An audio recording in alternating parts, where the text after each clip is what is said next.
Gracias por continuar con nosotros en el repaso y nos sentimos altamente honrados de tener en esta ocasión la presencia del maestro Roberto Reina, sociólogo, ex rector de la Universidad Autónoma de Santo Domingo, con quien vamos a hablar, a repasar importantes temas del área académica, del área educativa y otros tantos más. Así que, maestro, muchísimas gracias por estar con nosotros. Gracias a ustedes por haber invitado. De verdad, un invitado de peso. Especial para nosotros. Yo comencé estudiando en la UAS. Luego, por una situación u otra, tuve que retirarme, pero pasé por la UAS y sé lo que es estar en esa academia. Usted que fue rector ahí, ¿qué podemos hablar de una UAS hace unos años y de la UAS que tenemos hoy día? Sí. ¿Cómo vamos realmente? Lo primero es para darle los créditos y agradecerle a ustedes la invitación, decirle algo que ustedes no saben todavía, y es que desde la pandemia hasta esta parte había decidido mantenerme fuera de los medios. Y no sé el encanto de Israel que pasó, que me envolvió y me dijo, mira, te necesito allá. Y yo corriéndole desde hace un tiempo a la vida pública, decidí retomar y bueno, vamos a entonces a comenzar. Lo bueno es que compartirlo. Sí, no lo puede ocultar, maestro. Bueno, yo pienso a tu pregunta, pienso que la universidad de tiempo en tiempo va avanzando. Yo digo, cada rectoría agrega algo al proceso. Yo tuve la gestión del 2005 al 2008, hace 15 años que salí de la universidad, de la rectoría de la universidad, aunque nunca he salido de la universidad. Siempre he estado vinculado por alguna vía, ejerciendo la función de docente también. Todavía yo imparto docencia porque esa es mi vocación, ser maestro. Pero la universidad en esos 15 años ha tenido varias rectorías en las que cada una de ellas pues, ha ido avanzando. Por ejemplo, yo dejé alrededor de 8 o 9 obras que estaban en la ruta por terminar, como la torre administrativa, el centro de las tecnologías de ingeniería, o sea, varios centros regionales del interior del país, campus, ciudades universitarias, que estaban en proceso.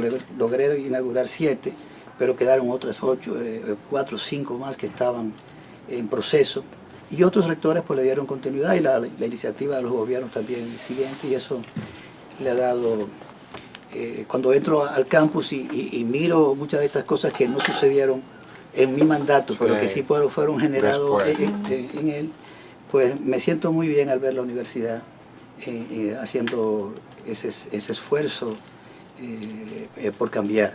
Realmente el rector Mateo Aquino Febrillé, por ejemplo, hizo un gran esfuerzo por una reforma en el 2012, aportó un gran esfuerzo por la calidad en la universidad, por la normativa, la gestión, aunque como siempre sucede, eran periodos muy cortos, 3 años, y el tiempo no le alcanzaba para poner en práctica, en marcha muchos de esos sueños, esos proyectos, entonces quedaban para los siguientes procesos, pero en realidad es una experiencia hermosa de la cual uno no se arrepiente ni por las malquerencias que uno tiene que vivir ¿verdad? En ella, porque es mayor la satisfacción que nos queda del deber cumplido. Maestro, a propósito de eso que usted dice, la academia ahora se encuentra en una fase de modernización, de reforma. Me gusta porque creo que es lo que ha mantenido a la universidad vigente, una institución de más de 500 años, una institución más vieja que la República misma. ¿Cuáles son los aspectos en los que está trabajando la academia en esa parte? Le pregunto porque sé que usted parte de la comisión de reforma y de análisis de la universidad. Sí, la Universidad Autónoma de Santo Domingo en este momento, bajo el liderazgo de su rector, el maestro Ditrudis Beltrán Crisóstomo, ha hecho un llamado a que la universidad sea reformada, transformada, mejorada. El Consejo Universitario incluso aprobó la propuesta que le presentara el rector. El claustro quedó abierto desde 2012, pero no se había vuelto a convocar ni a conocer las siguientes agendas que correspondían. Entonces, durante 11 años quedó eso pendiente y ahora se ha retomado con nuevos bríos. El Consejo, a través del rector, decidió designar una comisión de 16 miembros, integrada bajo 3 criterios. un criterio de la parte funcionarial que tiene responsabilidad institucional por temas de reformas. Estas son las áreas de planificación, de gestión de la calidad, la Secretaría General de la universidad, porque es la notaria del Consejo Universitario y preside comisión de reglamentos del Consejo. Dentro de ella están relaciones internacionales también. Es la Dirección General de Planificación, como dije Plandi. Cooptó a dos personas que hemos tenido experiencia en el pasado en procesos de reforma, al presidente de la Comisión de Reforma del 2012, que es el profesor Faustino Collado, quien hoy preside la comisión, y en mi caso por las experiencias anteriores en el 94, 99, 2002, en la que se dieron dos grandes procesos de reformas en la universidad y se entendió, el rector entendió que podíamos aportar algunas ideas sobre esto.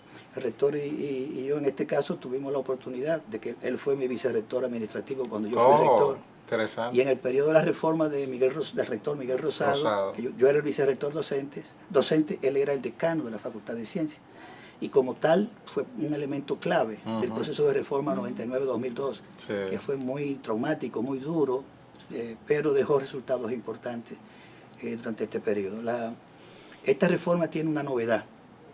Y es poco lo que se ha abierto todavía, porque estamos comenzando a dar a conocer públicamente lo que estamos trabajando. La novedad que trae es que no solo estará centrada en el tema del estatuto.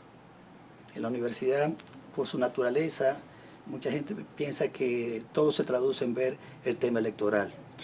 De si se va a poner la reelección de nuevo, si se le va a dar participación a los muchachos. ¿Cuánto se va a ganar? Exacto, el tema de las carreras administrativas para ver los derechos y todas estas cosas. Pero sucede que los cambios estatutarios que se han dado en el pasado, al final no tienen como seguimiento un proceso continuo de implementación de los cambios. Se quedan en la propuesta. En la reforma del 2012 se dio un paso importante de avance porque se incorporó a la Dirección General de Planificación Institucional, a DIGEPLANDI, una unidad específica para que hiciera ese trabajo. Pero es evidente que la universidad, si no tiene una voluntad política, un liderazgo que tenga la visión de cambio, esos procesos mueren en la rutina y la unidad, por lo tanto, no pudo despegar con el impulso que el claustro de reforma del 2012 le dio, cuando planteó que era necesario que se mantuviera abierto el claustro para seguir los procesos y que una unidad pusiera en marcha la implementación. Entonces, en esta ocasión, se ha planteado que el proceso sea integral, que abarque el estatuto, los reglamentos y los procesos. Los procesos son la vida real de la universidad. Sí, el día a día. Mientras los políticos están discutiendo y los funcionarios académicos el tema de si se crea una estructura o no, si una política tal, o si se ejerce la gobernanza de tal manera, la universidad tiene una vida en el aula, el estudiante tiene una serie de problemas. Y una vida burocrática que a veces es muy pesada. Hay una administración también pesada, burocrática, que funciona en parte, pero no funciona en otra. Entonces, esos procesos no han sido atendidos con una visión de compromiso global. Entonces, no es lo mismo que llegue un funcionario a un área y diga, yo quiero innovar aquí y tal punto, a que la gestión en su conjunto diga, vamos a ver todos los procesos, en un mapa de procesos en la que podemos ver 35, 50 procesos que son estratégicos, técnicos y de apoyo, y en el marco de esa cantidad de fenómenos en marcha, de acciones en desarrollo, mirar qué pasa con los insumos, con los productos, con los resultados de lo que se está haciendo en la universidad. Entonces, esto va a indicar limitaciones que son de orden normativo que pudieran impactar el estatuto. Porque hay trabas en el estatuto que si no se revisa no se pueden mejorar los procesos. Es un poco ir de manera inductiva, de lo particular a lo general. Eso tomará tiempo. Sí, eso no va a ser hemos pensado los 3 años. El segundo nivel es el de los reglamentos. Nosotros tenemos un reglamento de carrera académica que fue aprobado en el 1986. Un reglamento caduco. muy obsoleto totalmente, pero tiene grandes conquistas dentro. En la carrera académica en la universidad, que estableció las categorías docentes, el derecho de promoción, el acceso a los cargos por concurso, que estableció derechos financieros de pago respecto a esas categorías, la forma de ingreso de la universidad, la protección ante el egreso, la necesidad de la calidad y de la capacitación para el desarrollo del personal, o sea, en la permanencia en la universidad, todo eso, pero todas esas cosas hoy se hacen de una manera distinta. Se normaliza de otra manera. tienen otros elementos nuevos, otra visión distinta. Incluso los propios derechos, hasta los derechos han evolucionado. Sí. Hay le llaman los abogados ahí la cuarta revolución en materia de medio ambiente, Eso dependiendo de quién legal, esté de quién exacto, lo vaya a dependiendo de reclamar. Claro, Exacto, quién lo entonces reclama. es necesario que toda esa reglamentación obsoleta se Maestro, revise. dentro de esa revisión a reglamentación obsoleta, ¿pudiera entrar ahí la manera en que los aspirantes a la universidad hacen campaña? Le explico.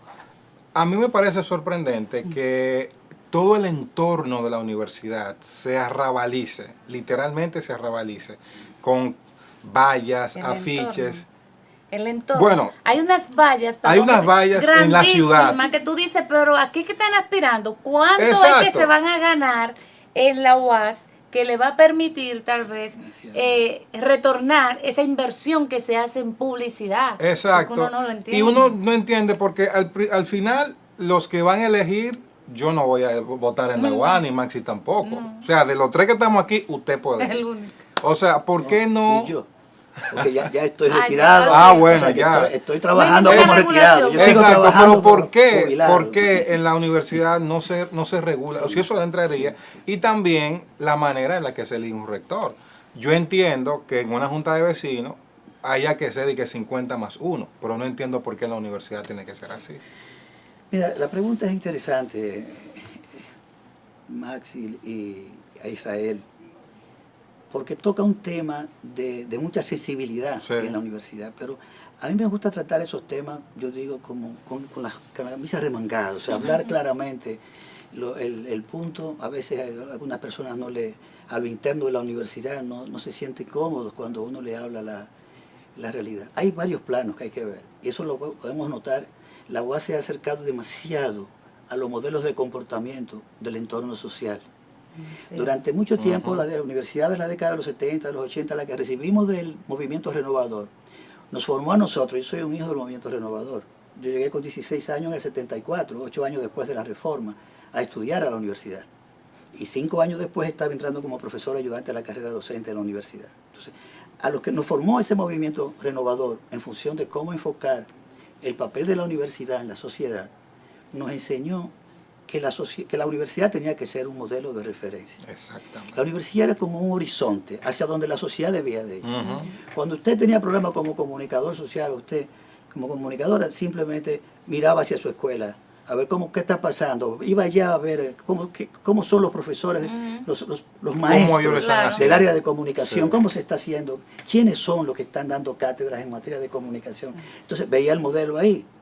Pero hoy no, la universidad ha copiado demasiado de su entorno, se ha ido acercando, ha ido abandonando un poco su sentido crítico de eso. Y ustedes, lo que están observando de la UAS, lo pueden observar en el país. Claro. Entonces ahí tiene que haber dos niveles. Nosotros tenemos una ley que rige las campañas políticas, rige los partidos políticos y rige el proceso electoral, son dos leyes, y hay una regulación de eso.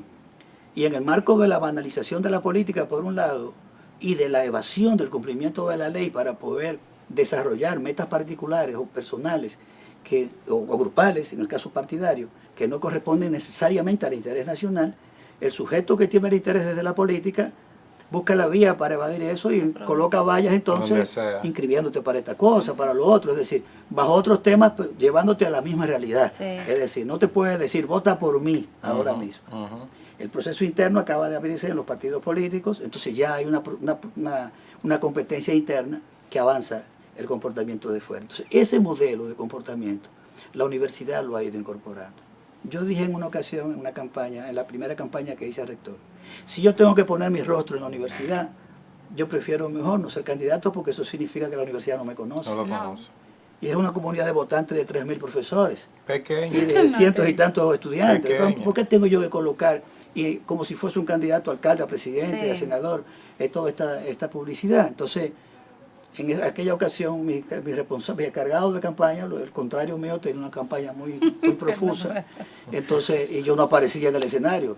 Al final tuve que aceptarle en la negociación con mis encargados de marketing y eso, de que me pusieran una sola publicidad. Claro, porque... Pero usted sabe lo que hicieron. Ajá. Me colocaron una valla que iba de un extremo al otro, que se metía a la facultad de ingeniería, y yo estaba dando clase en mi facultad de ingeniería, yo me estaba mirando ahí dentro del aula, y la facultad de ingeniería entera no votó por mí por eso, y lo hicieron bien de no votar por mí, porque claro, era se lo ganó, usted se lo ganó. Me castigaron por lo que yo no creía. Entonces, sí, en realidad, la universidad tiene normativas para esto. Ahora, hace falta un poco de régimen de consecuencia, como sucede también a nivel nacional. Régimen de consecuencia no solo para el que transgrede, sino para el que permite la transgresión. Así es. Porque en el momento en que tú tengas una autoridad empoderada de una consecuencia, consciente de que si no lo hace va a tener una consecuencia directa sobre ella, entonces tendrá que ejercer o se sumará al delito. Entonces, esa es una falta de las normas que en materia reglamentaria nosotros estamos poniéndole mucha atención para estimular a la comunidad universitaria que observe los principios de transparencia, de rendición de cuentas, de régimen de consecuencia de los actores que envuelven la acción universitaria. Pero debo declararle a ustedes que como miembro de la Comisión de Reforma, el papel de nosotros no es promover las medidas de cambio. Nosotros somos un poco los armadores del proceso, los asesores, los conductores del proceso. O sea, no queremos entrar en los temas todavía, porque la estrategia que tenemos es la de consultar a toda la universidad. El rector nos ha dicho, yo no tengo una reforma en la mano. Yo no tengo una sola medida que proponer. Yo quiero que la universidad se sienta a elaborar la visión de la mejor universidad. Y con mi liderazgo yo trataré de enfocar y de decir hacia dónde empujo todo esto, pero es a la comunidad la que tiene que analizar dónde están los pros, dónde están los contras, un análisis FODA de fortalezas y oportunidades, debilidades, esfuerzos científicos. Nosotros acabamos de formular ahora mismo, como despegue del proceso, formulamos una propuesta de plan de trabajo. Plan de trabajo de la Comisión de Reforma. Pero ¿qué pasó? Que en vez de nosotros comenzar a trabajar y decir este es el plan de nosotros y por aquí es que vamos, decidimos someterlo a una consulta nacional, a toda la comunidad universitaria, para que opinara y dijera si ese era el horizonte que tenía que cumplir. Pero con plazo establecido, ¿verdad? Porque cuando comenzamos, cosas y... dimos una semana, del 24 de julio pasado al lunes pasado, 31 de julio, más de 700 universitarios. Invitamos a todo el mundo, sí, hasta los 150.000 estudiantes que quisieran, pero entraron solo 700. Ahora, ahí habían casi 150 profesores, ahí hay más de 500 estudiantes. No, y el que no participó no puede decir nada porque se le dio la oportunidad. Exacto, se le dio la oportunidad. Claro. Y ese plan fue aprobado, entonces ya por el 92.3% de toda la comunidad universitaria dijo eso. Pero se le agregó otra cosa. Aunque usted dijera que sí, que estaba de acuerdo, por favor, déjenos la mejora que usted cree que debe de hacerse. Es interesante. 920 observaciones de mejora fueron recogidas a pesar de que tiene un 92% de... Maestro, perdón que le interrumpa por el tema, el tiempo sabe que va avanzando. Sí. El 4%.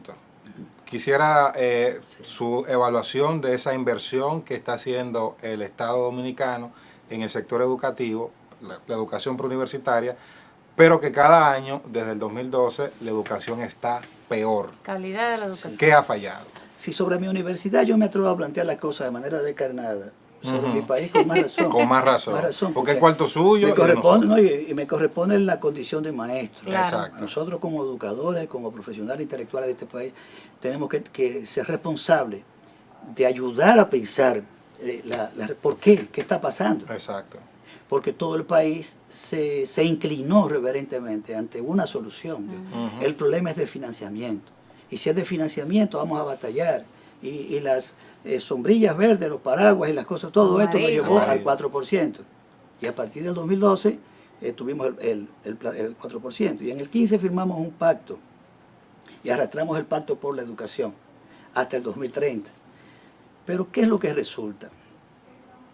A mi entender, el fenómeno no es solo financiero, eso es solo un componente de apoyo, eso es un recurso necesario para poder iniciar, porque se dijo también en ese esfuerzo del pacto por la educación que era el inicio y que tendíamos hacia un 6%, al 30%, al 7%. Sí, pero con los resultados que estamos viendo hay que retroceder, pero hay que quitarle.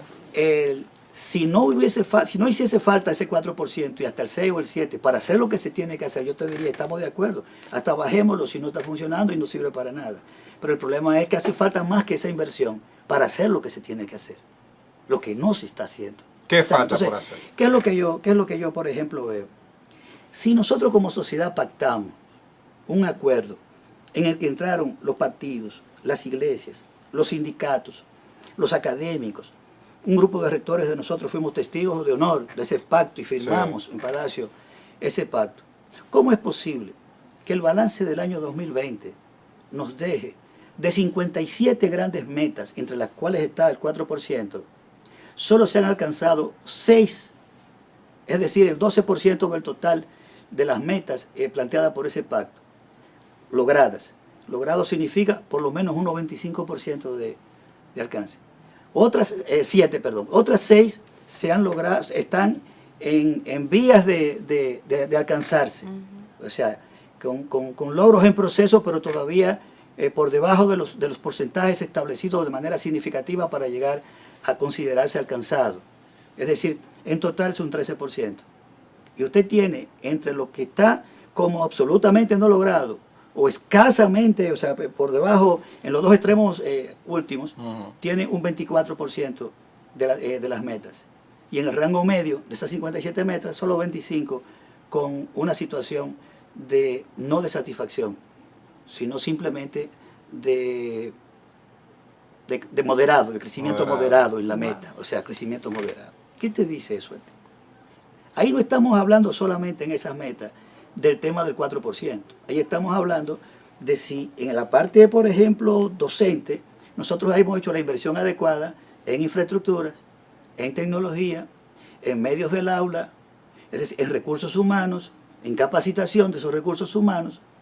Y al no llevar de manera integral ese proceso, simplemente el dinero se está reflejando en las inversiones que son más visibles. Y se la pusimos fácil al político, en el sentido de que construir es lo más fácil. Entonces, vamos a llenar de edificios el país respecto...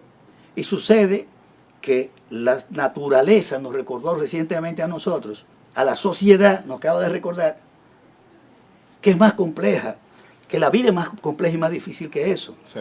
Y que lo podemos ver en el hecho de que toda esa infraestructura tuvo que cerrarse. Todo lo que se invirtió del 4%. Con el COVID. Con el COVID, la COVID. Hubo que ir a la tecnología. Y todo tuvo que migrar hacia tecnología corriendo. Así y hacer la migración hacia allá. Al regresar a la presencialidad ahora, un gran dilema. Todo el mundo quiere ver los muchachos en las aulas, quiere ver lo otro, pero no aprendimos. Pero no aprendimos la lección. Sí. No aprendimos la lección. Los padres tienen un problema serio. No quieren en este apoyar. Caso, porque el tema está en que no tienen cómo resolver la atención de los hijos fuera de las horas de las aulas. Entonces, ese es otro tema que tendríamos que ver respecto a cómo la sociedad se desempoderó como familia. Del tema de la educación, el Estado lo asumió, pero en ese tránsito de urbanización, de industrialización, de transferencia de la mujer al trabajo y todas esas cosas, sacamos las funciones educativas que se daban por allá y la escuela no pasó a resolver ese problema. Al revés, se puso más complejo. Pero regresando al tema de la COVID nos hizo ver que el tema no era solamente financiado de infraestructura, que había que contemplar la parte de tecnología. ¿Por qué la UAS pudo hacer la migración, a pesar de ser un elefante tan grande para moverlo y tan difícil? Pudo en medio de la pandemia, con el ejercicio de liderazgo de la rectora, de doña Emma, mover la universidad hacia la virtualidad, porque había hecho una inversión significativa en el 2007 conmigo en la plataforma tecnológica Banner. Había dejado una estructura para que se desarrollara la educación virtual. No se desarrolló completamente lo que nosotros dejamos iniciado, pero había una base, y esa base fue suficiente como para que con una inversión importante del gobierno en el momento saliera camino el proceso, y la UAS pudo migrar como la mejor de todas las demás, incluso a pesar de estar tan masificada, y resolver el tema precariamente como todo el mundo. Claro. O sea, fue una migración forzosa, fue una virtualización emergencióloga, le hemos llamado los sociólogos, o sea, de emergencia, no es la calidad, sino la UAS posible, en el marco de una realidad planetaria. Pero eso mismo te da el reflejo de por qué el 4% no lo es. ¿Cuál es la inversión en la escuela de padres, por ejemplo? Nosotros tenemos cerca de 800.000, 900.000 personas iletradas todavía. Sí. No fuimos capaces de resolver ese tema. Esa es una deuda increíble, vergonzosa para el país. ¿Y que se invirtió? Porque eso no es una meta de gobierno solamente. Sí. No es de cualquier gobierno, del pasado, de ahora. Es una meta de país. Que esa meta no se haya alcanzado. Sí. Penoso. quedándole un 5 o 7% y haya regresado con la pandemia a una condición peor todavía ahora, es un caso inaceptable. Entonces, ¿por qué es inaceptable? Porque ¿cómo vamos a crear las escuelas de padres para comenzar? Para que los padres acompañen a los hijos haciendo las tareas, entendiendo las tareas en un currículum que ni los mismos muchachos entienden y una parte de los profesores que lo están enseñando. Entonces, ¿cómo los padres pueden? ¿Cómo los padres van a poder entender eso? Nosotros tenemos que volver a estudiar. Profesores de la universidad, cuando vamos a enseñar la tarea a los muchachos, tenemos que poner a estudiar. Estudiar ese nuevo currículum, porque no teníamos... entonces, escuelas de padres, ¿qué se ha hecho? Las escuelas de padres han avanzado muy poco. En el último informe de IDEICI establece claramente que se necesita reforzar este tema. Entonces, el país tiene que tomar una decisión de voluntad política real. Aquí, la clase política tiene que sentarse seriamente a reconocer primero que carecemos de un liderazgo nacional que tenga, digamos, la sentencia social y política e intelectual como para que todos los componentes de ella digan: yo te acepto que tú seas del color verde, azul, blanco o morado, pero te acepto como líder de un proceso de cambio de la sociedad que requiere que todos los actores nos pongamos de acuerdo. Entonces la sociedad requiere en este momento una respuesta de ese tipo para abordar el tema del 4%. Y me preocupa mucho, Israel y Maxi, el hecho de que la crítica al resultado tan deficiente de esa inversión pueda llevar a pensar que simplemente con reducir la inversión se resuelve el problema, cuando aquí no hay soluciones estratégicas como nación, como país, como pueblo, si culturalmente no cambiamos la mentalidad de la gente. Y eso no se hace en un año ni en 2 años. Se hace en el largo plazo y se hace con inversión. No del 4, de mucho más. Mucho más de ahí. Maestro, muchísimas gracias por haber sacado de su tiempo. Tiene que volver, maestro. Tiene que volver. Es muy interesante escucharlo. Muy interesante escucharlo. Y estas son reflexiones que se quedan para que sean analizadas por quienes toman decisiones. Y qué bueno, qué útil se siente uno como espacio que modestamente uno hace un aporte de lanzar estos temas para que la sociedad los acoja. Gracias por habernos acompañado y ustedes no se muevan, que todavía queda más contenido del repaso.